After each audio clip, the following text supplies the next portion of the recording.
కృష్ణా జిల్లా గుడివాడ నియోజకవర్గంలో నారా చంద్రబాబు నాయుడు అక్రమ అరెస్టుకు నిరసనగా తెలుగుదేశం పార్టీ నాయకులు వెనిగండ్ల రాము సైకో పోవాలి అనే కార్యక్రమాన్ని నిర్వహించారు. పార్టీ కార్యాలయం వద్ద టీడీపీ నాయకులు కార్యకర్తలతో కలిసి నిరసన తెలిపారు.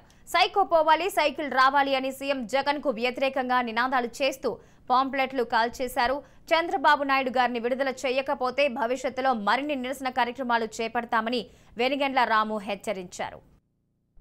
ఈ రాష్ట్రానికి పట్టిన ఈ రాక్షసుల బాధ తొలగిపోవాలని చెప్పేసి ఈరోజు మేమంతా కలిపి ఇక్కడ సైకో పోవాలి దహనం చేయటం జరిగింది. సో వచ్చే మళ్ళీ మనకి ఇక్కడి నుంచి దసరా 2 సార్లు రాబోతుంది. ఒకసారి మామూలుగా రాముడు గెలిచిన రోజు, ఇంకొక రోజు చంద్రుడు గెలిచిన రోజు కింద మళ్ళీ రాబోతూ ఉంది. ఈ రాజ్యాన్ని, ఈ దుష్ట రాజ్యాన్ని, ఈ